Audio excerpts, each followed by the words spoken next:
Hello, everyone, and thank you for joining us today.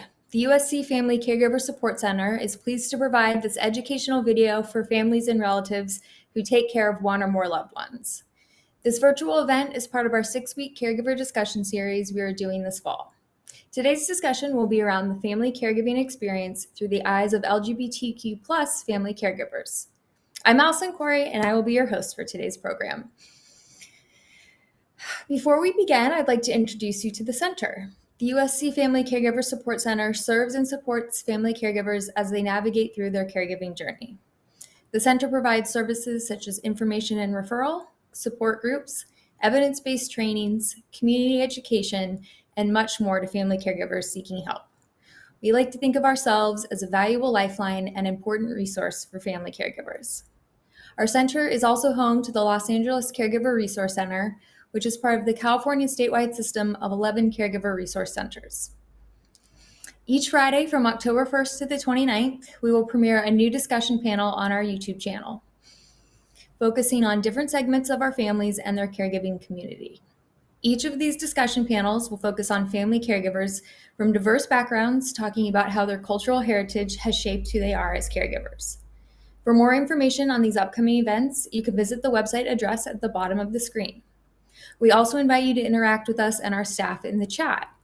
The staff at our center would love to say hi to you and respond to your comments. The chat feature is also a great opportunity to talk to other caregivers who may be tuning in and watching the event at the same time. Please note that you must be logged into your YouTube account to submit your comments. Now, let's get the show going. We've invited 2 family caregivers here today to give us insight into the LGBTQ+ family caregiver experience. This discussion will allow caregivers in this demographic to relate to and learn about others' triumphs and struggles when providing care for a loved one. We will also see how these experiences have changed their lives. They will provide insight on their personal experiences on how families can provide both help and sometimes conflict to them as caregivers. Our guests will reveal how they've grappled with the effects of COVID-19, how faith has had a hand in their caregiving progression, and how to build a resourceful community of friends and family to maintain adequate care.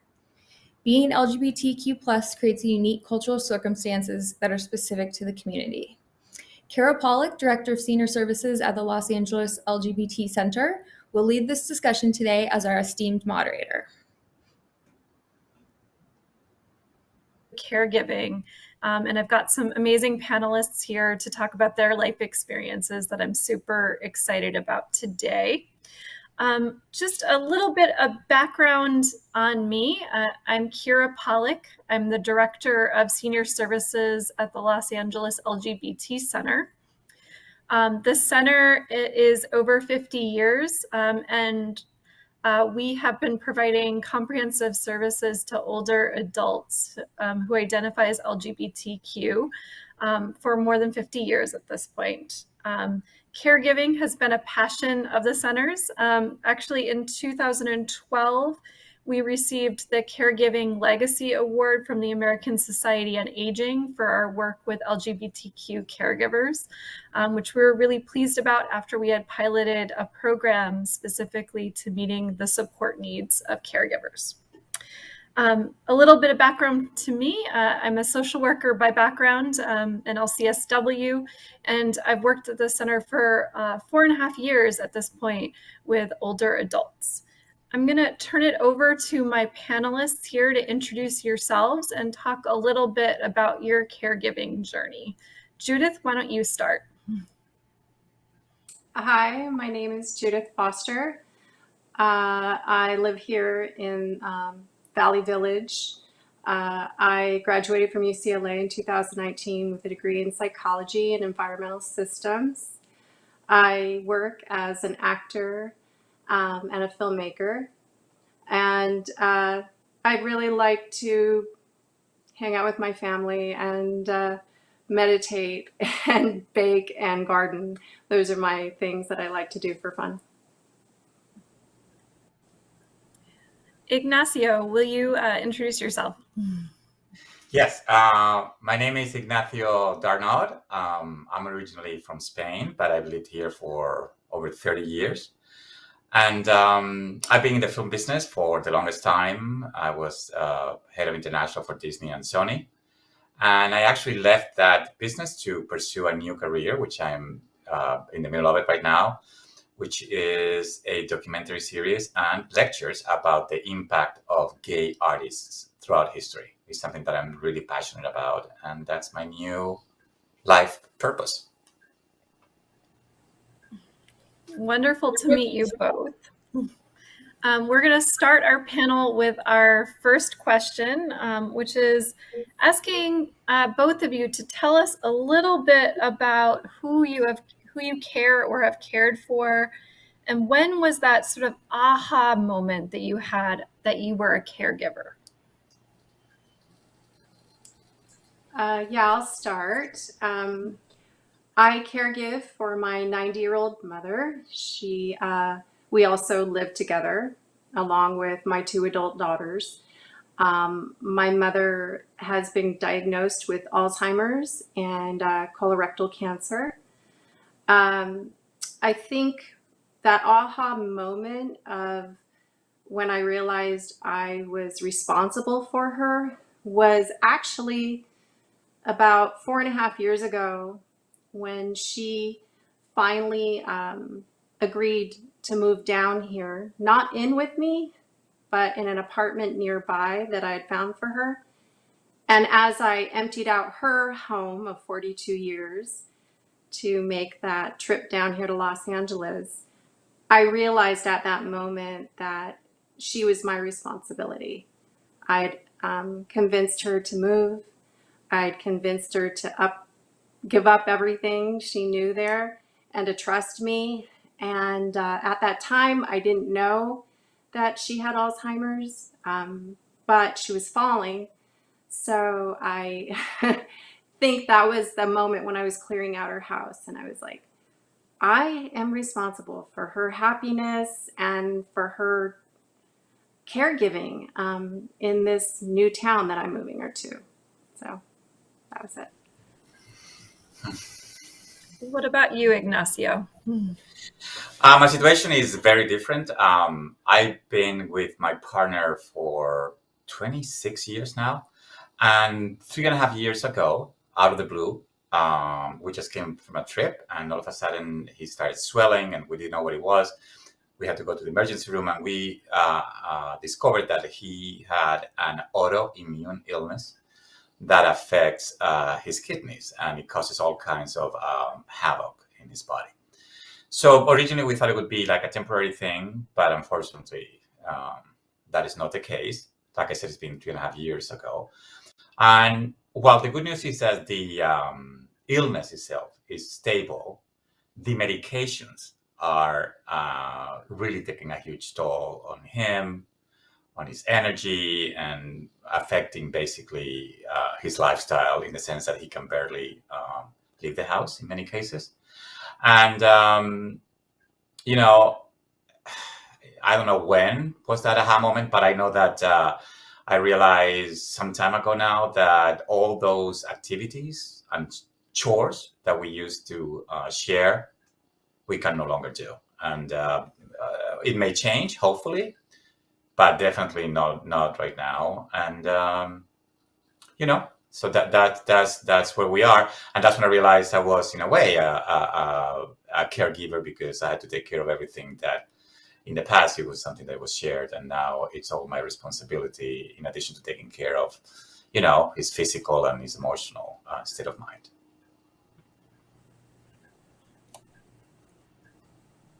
Thank you both for that. Thinking about COVID-19, I'm wondering how the intersection of the pandemic has affected your caregiving life. Like, what have those unique challenges been during this time? And how has it been for you in terms of your caregiving during the pandemic?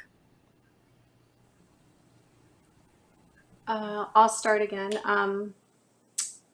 When the pandemic hit, when we became fully immersed in the lockdown, my mom was in the middle, or at the last part of her chemo and radiation. And we had been going 5 days a week to downtown LA for those treatments. So we stopped because the risk benefit at that time was obvious that we needed to just keep her home.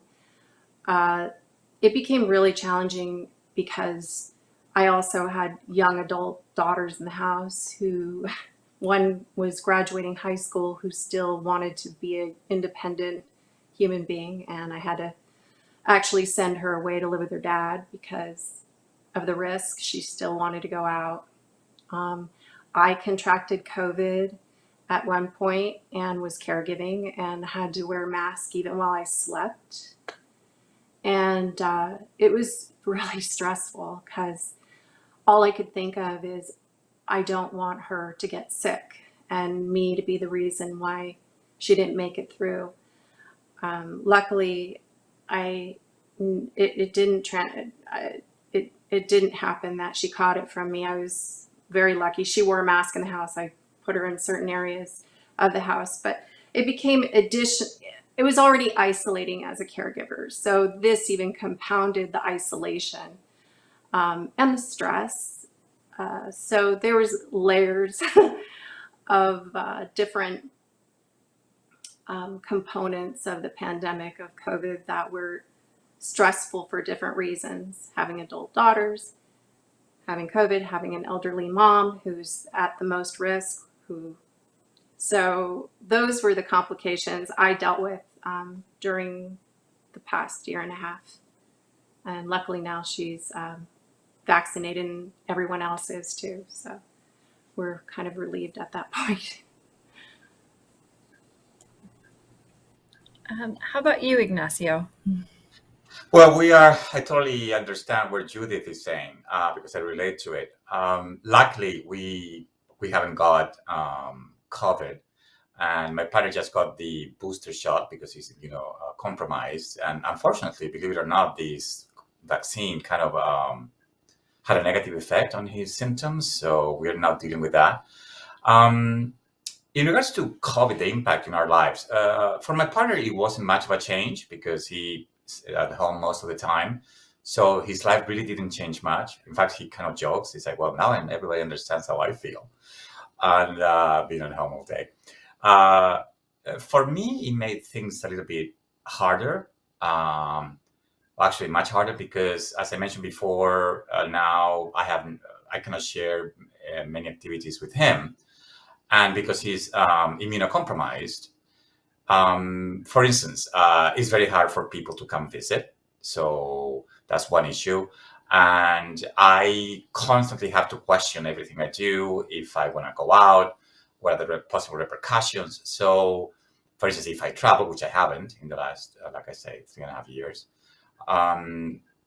So it kind of has isolated us and limited us, but that's how it is right now. And we have to live it day by day. And hopefully things will improve. I wanted to add, prior to COVID, my mom had a little bit of interaction because she would go to a senior center, and she was able to at least go have lunch and a bingo once a week or something, and all of that shut down and hasn't resumed. So her own, social life has completely just disappeared. So that was another thing I just remembered. And I just want to add one little thing, which is, for outsiders, people don't realize the pressures that caregivers have and how there's not really much of a release. And it's like, I call it the pressure cooker effect, is you're in a constant pressure cooker. And before COVID, you could do something, you could go out on your own. But now that pressure cooker is always there. And it's hard because there's no the release that you used to have to do whatever, to go to a mall or to a movie or to a play. Or now it's kind of out of bounds in many cases. And even more so because both of you are caregiving for folks that have major health issues on top of that. So going out has its own set of risks, even if you are able to do that. Absolutely. Absolutely. So shifting gears slightly to talk through how being an LGBTQ caregiver has impacted your relationships with the family members in your life that you're caregiving for. There's certainly a different level of complexity around representation, around finding support within community, because our LGBTQ community is much smaller than the rest of the world around us, plus COVID. So finding support can be more of a challenge for many of us unless we're doing it virtually. And also, I'm thinking, in relation to kind of answering this question for you, Judith, too, that it's different caregiving for a family member who may not be supportive of your sexual orientation on top of that. So the tension between sort of those family dynamics and caregiving. Yeah, that part is really interesting. I've never come out to my mom.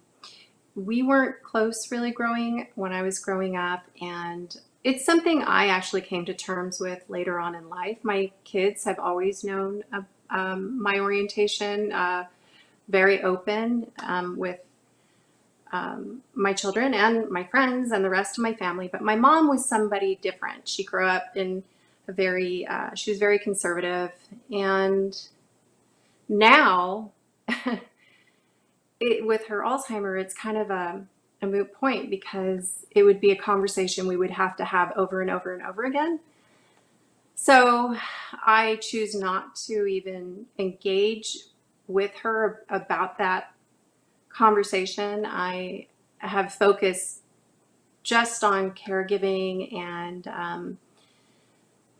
and it is like things will come up, like we'll be watching a show or something, and I don't mean to laugh. It's just kind of my way of coping with the subject. Is she'll see same-sex couples engaging in intimacy, and she's immediately has a negative comment about, oh, that disgusts me, and it hurts. It hurts because I feel like as her Alzheimer's has progressed, she's become even more and more limited in her ability to see things broader. And so I have to constantly be editing myself and having this conversation in my mind about, okay, well, what would that look like if you said something to her? And is it worth it? Because in a few minutes, she won't even remember that you've had this conversation, and there's nothing to win in this. So it's hard because she doesn't even know who I am. She doesn't know I'm her daughter. She doesn't know I'm the lady that works here. So it's just been an interesting thing that has happened. I feel that somebody in the community, myself, that I haven't even reached out so much to look for resources in my own community, because it's something I'm not even engaging in right now, except for in my art, like in filmmaking and that sort of thing. That's my outlook. But my way of kind of connecting to it. But that's the hardest part. And it's exhausting. It's exhausting because this feeling inside of always having to edit myself when she has these opinions it takes up a lot of energy. And I wish it was different, of course. I feel like there's sort of a double aspect to that, Judith, because you're caregiving and can't be yourself, both because she doesn't know who you are in terms of you being someone that lives with her and is a family member to her, as well as your own identity doesn't get to be present. Absolutely. That's absolutely. It's something that I constantly am aware of, and it was hard. It was really hard in the beginning because you want to feel relevant to your parent. You want to feel like you're still part of their memory or exist, but for me, I had to just come to a peaceful place within myself and just be like, it's more important that she feels that she can trust me, that she feels safe in her environment, that she feels that I anticipate her needs instead of me as her child. It's like the roles are reversed. I have to be aware of what it means to care for her. This is what it means to care for her. And it can't be, and my feelings and those things, it has been a real process. And I feel lucky that I do have my adult daughters, that when I'm having a moment that I need to talk, to feel like I'm living in my own reality instead of her reality, that at least there's somebody I can say, this is what's going on. And I have reached out and had like Zoom therapy, and I meditate because it's that whole feeling of who am I, and what am I in relation to her? And it's just something where I have to let go in order for me to have peace of mind. And yeah, that's where I'm at. How about you, Ignacio, in terms of connecting with the LGBT community, or resources or ways in which to support your caregiving? In regards to the family, my story, as I mentioned, my family is back in Spain, and I wouldn't lie if I said it's been a brutal process in that, particularly my mother didn't accept anything at the beginning. And what it was literally like a miracle that at the very end, she came to visit. And I don't know what happened. Something changed. She accepted my partner. And it was an amazing trip. And she went back to Spain, and she was already planning to come back. And then she passed away. It was one of those things that if you see in movies, you would never believe it. And it's literally what happened. So in that sense, at least I got a sense of peace. My father, who just passed away recently, he was very accepting. So that was not an issue. And now, after a process, my brother and sister back in Spain are totally accepting, I would say. So in that sense, my family is doing okay now. My partner's family is in Philadelphia, and they are very accepting, and they always, even from day one, they treated me like one of the family. So that was never a challenge. In fact, it was the opposite, a source of joy and comfort. But in regards to the support, because my family is away and so is my partner's, you're left with your friends, and I hate to say that one of the biggest disappointments from this process of caregiving is how friends disappear. A lot of friends disappeared when my partner got ill. And, now that things are a little bit more open, it's still hard to get together with people because everybody's busy, everybody's going through their own conflicts with COVID. So at the end of the day, we're very much alone, him and I. But, it's what it is. And I accept it, and we have each other, and that's great. But that's the fact. I second that friends most of the time just apologize that they can't be around to help, or I'm sorry, I haven't reached out. It's not something easy for people because then they have to face kind of their own situation of like, this might be coming for them, or they're busy. But I have an older sister, and it's not something she's capable of doing emotionally. And so as far as, caregiving, she wants to travel. She wants to see the world, She doesn't want to surrender her freedom or anything. So, yeah, these are things like when you decide to become a caregiver, you have to kind of go into it. For me, I had to go into it in a very much, this is my choice. I'm choosing to do this. And whatever anyone else does and however anyone else interacts, it's okay, because this is my choice, and I'm gonna, I can always reevaluate my choice later down the road if it gets to be too much. So You're an inspiration, Judith. I wish I had your I don't know, your equanimity. I guess that's the word I can come up with. I admire every caregiver, honestly. You don't understand until you've been in this situation, and it's all different and unique, and we're amazing on certain days, and other days it's just we want to do over. So, yeah. I think that kind of perfectly segues into my next question, which is about kind of resilience. What the two of you do to help yourselves daily, weekly, monthly, or otherwise to kind of overcome those challenges, to help recenter yourselves in your lives and in your work, because caregiving isn't the only thing, though it can feel that way. Yeah, I think during the pandemic, it really showed me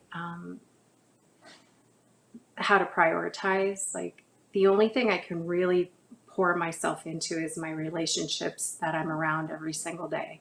And I want those to be really good, because they're the ones that I'm living every single day.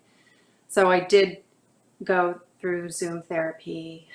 I did start, meditating regularly, finding the guided meditations online, finding inspirational talks online, classes. I pulled out an old film that I wanted to edit that I've been putting off for years. And just if I had a little moment, if I woke up in the middle of the night, just start, editing. Because those are little things that then are making me feel like I'm moving forward in my life, and I'm working on these things that always need to be worked on anyway. And then pulling in from, like, my relationship, just communicating better, working on communication, reaction, just taking a beat. Like, it's the thing about the pandemic that I did notice is the things that I thought I needed to do, always going and picking up stuff and driving or do whatever, I had now an excuse to just let things go and see what happens if I just, slow down. And it's been really beneficial, because it's a lot already. It's enough already. So yeah, those are the things. Just online classes if I can find a good one, and meditation, therapy, family, relationships, and that's about it. How about you, Ignacio? You mentioned the word resilient, and I feel I am very resilient. I am, and so is my partner. And what is interesting is that my partner's illness and the pandemic had forced us to shift careers. In my partner's case, an actor and singer, he was in the middle of recording a CD when he got ill, so he had to put that kind of on hold. But he found a new passion. He loves movies, and he started writing a movie blog every week on classic movies that he publishes, and he's getting a huge response. So that gives him a lot of joy, and myself too. So, and that really helped him. And in my case, like I said, I shifted to focus on this idea of art and the idea of the impact of gay artists throughout history. And that has been my passion with the lectures that I'm doing and the articles that I'm publishing, etc. So that has given me a lot of something to aspire to look forward to. But I wish I'm kind of a type A personality. I'm an Aries too. So I'm a doer. So a lot of what I do to distract me from the pressures is work, which is okay, but it's not always great. I do meditation. I do sound baths 3 to 5 times a week. I have my therapy every week. I wish I was better at finding sources of comfort or doing things on my own, but so far I haven't been able to, little by little. It's interesting that I would have thought that I missed, I went to the movies constantly, I went to the theater constantly, and I'm not missing it. It's just very strange. It's kind of worried me a little bit. What I do miss is this idea of a group of friends together, playing a game, laughing, being silly. That's really what I miss. That would be my perfect release for the pressure cooker. And I have to say also that the USC Caregiver Support organization has been really, really helpful. And it made me feel, in many cases, that I wasn't alone, which is nobody ever reached out to me before, and USC did. Me too. They did that as well. They're always checking in, and just having somebody check in, say, Exactly. has anything to do, is there anything you need to talk to somebody about? And so you're absolutely right, Ignacio.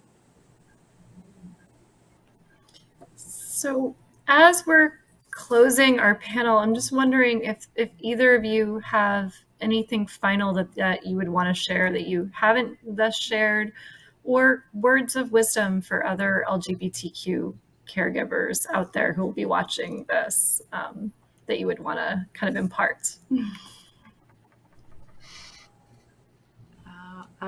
I would say that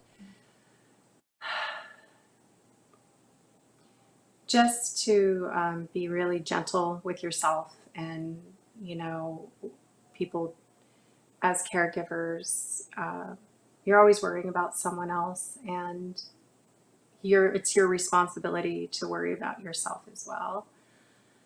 And you're going to have days that it feels like you've been pulled so tight, and it's okay. It's going to be challenging, and there's going to be days you're going to be so proud of yourself that you made it through a day, and other days you're just going to think, oh my gosh, why did it happen like that? But that's okay. Just don't beat up on yourself. Give yourself a hug, honestly. Hug yourself, breathe, and just know that you're not alone, that every caregiver out there really understands. Every once in a while, I'll go on my social network for caregivers as well. And you'll laugh and cry with each other, even if you have just a couple minutes to send some love out to someone. When you're feeling down, for some reason, giving gives you more of that feeling of love or gratitude inside. So, and laugh at it, because it's all you can do. Sometimes the ridiculousness of how horrible some days are, you're just like, oh my gosh, if you look at it from another perspective, like, this was absolutely insane. And you just sometimes have to just shake it off and laugh at it and let it go, or just sob for, if you need to just cry. It's all good. And if you're LGBTQ, it's an additional layer of feeling a little isolated, or wanting to connect from somebody in your community. Any way that you can do that, any way that you can send a message out or follow someone, or just do it. Don't be afraid of sounding weak or upset or anything. People want to help. People do once they know and you ask. I think that's another thing. Asking is the hardest thing, I think, as a caregiver. Wouldn't you say, Ignacio? It's like, hi, I feel like this and I really need somebody to do just something, because people often will step up if they can and they want to. So Yeah, I totally agree with what you're saying. And I think the hardest thing is taking care of yourself. That is, I don't know why it's so hard. It should be a default, but it isn't. But one thing that I am working on, and but I'm sure Judith will understand this, is lessons from the meditation, which is this idea of gratitude. It's so easy to focus on the things that are not going well, the problems, instead of focusing on being grateful for the things that you do. And, a roof over your head, you're healthy, you're financially okay. So it is very important to remind yourself of being grateful of so many wonderful things that we have in our lives. And this is not something that comes naturally. This is something that you have to train yourself to be. For some reason, humans are not inclined to do that on a regular basis. And that also applies to being present. And I know that it's so easy to get distracted with the problems of the future or the regrets or whatever from the past.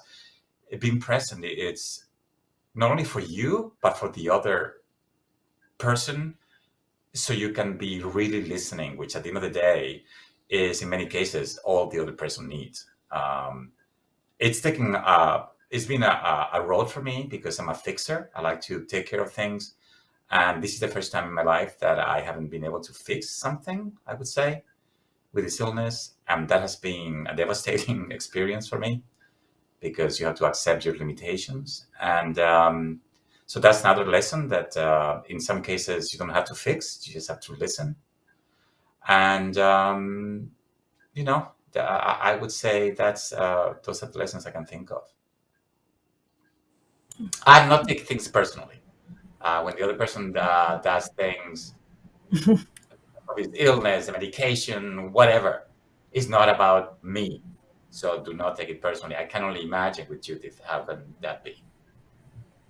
yeah, I will say that the not taking it personally is a good one. And I also remind myself, nobody wants to feel like a burden. Nobody wants to feel like you gave up something to have to. It's such a hard place because sometimes you're right, the focus, it's like a spotlight where we shine that spotlight. If it's shining over something that's making you feel really bad and negative, it's almost like taking a spotlight and shining it on something that feels a little bit better to focus on. And just that, and being grateful, it could be the littlest thing, honestly. And it makes a difference. It really does.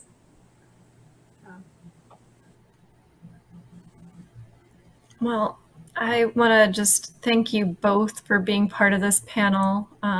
It's been really rewarding getting to know both of you, both on the phone and now through this process. And I really want to thank the USC School of Gerontology and the Caregiver Resource Center really for pulling this together. As far as I know, there's not been any panels like this that I've ever seen for the LGBTQ community, and I've been thinking about the folks that will be watching this and how much they'll get from hearing from other folks. Also thinking about LGBTQ folks that are caregivers in even more isolated areas than Los Angeles watching this, where they have less community and services. So I'm very thankful to you both for being here and being able to share your stories. and your wisdom. Thank you. I'm happy to do it. Thank you for having me and making me a part of this, or letting me be a part of this, because I do think about all the other caregivers out there, and we're not alone. We're there. We're thinking of you. Agree.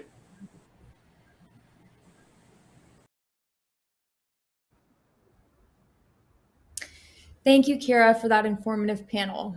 If you're interested in chatting some more with Kiera, she will be available in the live chat feature for this video until the end of the event. Additionally, if you would like to learn more about the Los Angeles LGBT Center, please call 323-860-5830 or visit their website at lalgbtcenter.org. Thank you to our caregiver panelists for responding to our questions honestly and thoroughly. The family caregiving experience is one of those things in life that tests us and oftentimes redefines who we are. Next, we are joined by Katy Garcia Torres, who is a family care navigator at the USC Family Caregiver Support Center. She is here today as a community expert of caregiving, helping us to understand some of the cultural specific challenges that LGBTQ plus family caregivers can face. Katy has a background in working with systematically marginalized populations at community mental health clinics and crisis centers. She received her BA in psychology from UC Berkeley. After working for several years in the social work field in the Bay Area, she relocated back to Los Angeles and began working at the USC FCSC. Katy, thank you for joining us. Hi, happy to be here. Thank you. My name is Katy Torres Garcia, and excited to talk with folks, and happy to be here. We're so glad for you to be here. Let's just dive right in. We have some questions for you. What makes someone an LGBTQ plus caregiver? Yeah, so that's a great question. There's a couple different variations, I think, or that fall under the umbrella of an LGBTQ plus caregiver. So a couple of examples are someone who identifies as LGBTQ plus, who's caring for someone else who identifies as LGBTQ plus. So, for example, somebody who identifies as gay is caring for their gay partner. Another example would be someone who is a caregiver who happens to identify as LGBTQ plus. So, for example, a bisexual woman caring for their aging mother. And then there's also someone who is just caring for somebody who is LGBTQ plus. So maybe a friend caring for their transgender friend, or a nephew caring for their queer aunt. So those are a couple examples of kind of like the variations that can make someone an LGBTQ plus caregiver. Thank you. Thank you for that. And what are, if any, special concerns for LGBTQ caregivers? Yeah, I think there's a couple special concerns, some that kind of were highlighted in the panel earlier, just really stressing the importance of self-care and caring for yourself as someone who is LGBTQ plus and a caregiver. We encourage caregivers in general to really bulk up their self-care, but there's some unique challenges that folks in the community face. Not everybody is connected to their biological family. Often they create a chosen family or a family of choice. And so it's really important to just bulk up your supports and to be connected to folks that you feel supported by and cared for. Another good thing to do is to be connected to appropriate services and, just maintaining your overall physical and mental well-being. It's very important. I think you bring up such an important point. Harvard released a study that the number one factor in happiness is our social connections. So as an LGBTQ plus caregiver, isolation is a huge problem. So as you said, we encourage people to go out and find others who are in the same journey. Absolutely, yes. And so, I think like you mentioned, and like the other folks mentioned, isolation being something that is common for folks, especially during the pandemic. We really were very isolated. And so, all the more reason to sort of reach out and ask for help. Something that I believe Judith mentioned earlier. And so, just making sure that you're staying tapped into your community in all the ways that you can is very important. Absolutely. Asking for help is strength. It's not, Yes. it's strength, as Judith mentioned. Yes. Yeah. So I know you touched a little bit on this, but how can LGBTQ plus caregivers also care for themselves? Yeah, sure. Specifically. So, yes. So specifically something that is really important and uh, best practice for people to kind of seek out is connecting with LGBTQ plus affirming care for their care receiver and for themselves. So whether that is for themselves, if they're going to be like seeking therapy, finding a therapist that is going to be affirming in their identity and the community that they are a part of. Also, as well as getting the care for their loved one. You don't ever want to feel like you're having to educate your provider, I think. And so and that can happen often. And so it's really great if you can find providers and supports that are already kind of competent in these kinds of areas. And so, that goes for, like I said, if you're getting one-on-one individual counseling, if you're getting just general health care, if you're going to be working with a home care agency, just making sure that whoever's coming into the home is going to be, you're going to feel comfortable with and is going to be, just providing that affirming care that, you deserve. And something else, which I had already sort of touched on, is just making sure that you're reaching out to folks, your family. I think it can be hard to ask for help, like you said. And something, else that you can do to supplement that is joining a caregiver support group. I think that can be really helpful. Obviously family of choice, your biological family, great. But not everybody is facing the unique challenge of being a caregiver. And so it can be really affirming and validating to be in spaces where other folks are dealing with very similar issues. You feel really seen, and you can also, there's a lot of idea sharing as well. So I think that's one of the good strengths of being part of a support group. Yes. Oh, so true. I'm so glad you mentioned all of that. Before I let you go, I wanted to touch on what are some of the legal issues that LGBTQ caregivers may face? Yeah, great question.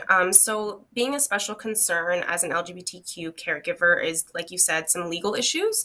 And so we just like to encourage and kind of stress the importance of LGBTQ plus caregivers to establish a care plan as a precautionary measure in general as a caregiver. So that would be like estate planning, getting your will, laid out, your trust, establishing a power of attorney, your advanced healthcare directive, kind of all of those different care planning documents in place. Just because, as we mentioned, not all LGBTQ plus folks are connected to their biological families, and a lot of them have their chosen family, and that's not always legally recognized depending on where you're at and what your situation is like. So in general, it's important to have these things established, but especially if you're an LGBTQ plus caregiver, it's really important to get those documents in place and to keep them up to date to make sure that your loved one's wishes and rights are, being protected. Thank you, Kati, for saying that. It's so important and such a great reminder. Mm-hmm. I think that's all we have time for as far as questions. But once again, thank you, Kati, for being here and answering our questions so thoroughly and intelligently. And letting us talk about the LGBTQ family's experience when caregiving. Of course, thank you. Well, everyone, we are so grateful that you joined us today. We hope by joining our discussion, we helped build your understanding about some of the unique cultural challenges LGBTQ plus family caregivers face. Through the presentations led by our experts, we also hope you've been able to find some additional useful information and advice for your journey as a caregiver.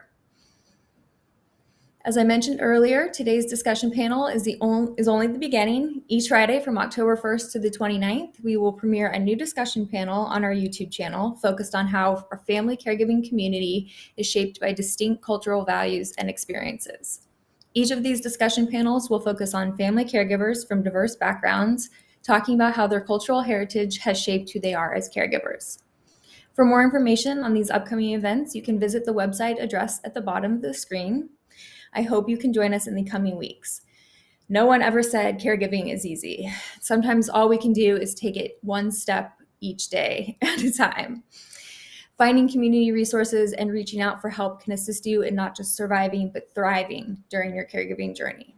Family caregivers need support, and our center, the USC Family Caregiver Support Center, is here for you.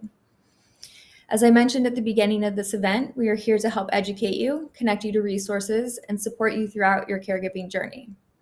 Please be sure to visit us at www.fcsc.usc.edu or visit our social media pages on Facebook, Twitter, and Instagram to learn more and connect with our center. This discussion series is being recorded and will be available on our YouTube channel if you or someone you know wants to watch them on their own. If you came upon this video by chance and don't know about our center, maybe we've sparked your interest with these presentations, so please visit our website for more information. Better yet, you can sign up for our program right on your website through the yellow Care Nav tab on the right-hand side of the page. Family caregivers need support, and our center is here for you. If you enjoyed this video and found it helpful, please like it below. Also, make sure to click on the red subscribe button to subscribe to our YouTube channel and be notified every time we post a new educational video for the caregiving community. Before we sign off, I want to put in a special mention for Lisa's Care Connection. When I'm not here as a host on YouTube live streams, I'm the managing director of Lisa's Care Connection, located at Providence St. Joseph Center in Burbank, California. Our nonprofit organization helps family caregivers cope with Alzheimer's and chronic illness through tips, strategies, and support. You can learn more about Lisa's Care Connection and our free services by calling the number below or visiting our website. We are here for you as well. Take good care of yourself, and until next time, just remember, caregivers fight on.